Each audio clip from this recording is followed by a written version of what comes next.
কুরবানির গোশত খেয়ে বিরক্ত হয়ে গেলে এটা ট্রাই করে দেখতে পারেন। আসসালামু আলাইকুম এভরিওয়ান। আজ আমি তৈরি করব চেং মাছের জুড়ি।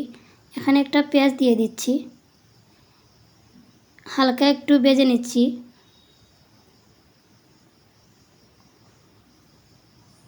দিয়ে দিচ্ছি 3 থেকে 4টা কাঁচামরিচ, দিয়ে আবারও নেড়ে চেড়ে নিচ্ছি।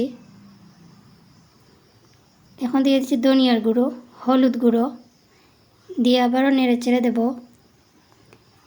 পেঁয়াজটা একটু ভাজা হয়ে এলে দিয়ে দেব চেং মাছ।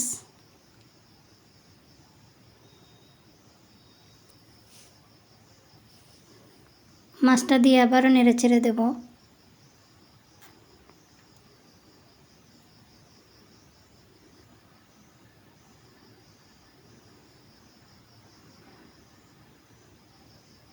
দিয়ে দিচ্ছি মরিচের গুঁড়ো, সামান্য একটু জল দিয়ে ঢেকে দেব যাতে মাছটা সেদ্ধ হয়ে আসে।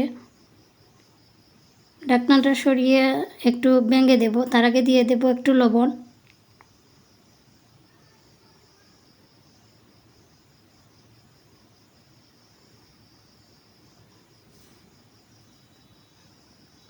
ভালোভাবে ভেঙে জুড়ি করে নেব। এটা খুবই অল্প সময়ের রেসিপি, খেতেও দারুণ লাগে। কিছু খেতে না চাইলে এটা খেয়ে দেখতে পারেন। সবসময় একটা কথা মাথায় রাখবেন, পেঁয়াজ ভাজাভাজির সময় কোনো দিন লবণ ইউজ করবেন না।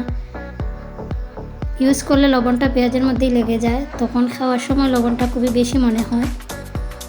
এই তো আমার চেং মাছের জুড়ির ফাইনাল লুক চলে এসেছে। ভিডিওটা সম্পূর্ণ দেখার জন্য আপনাদেরকে অনেক অনেক ধন্যবাদ।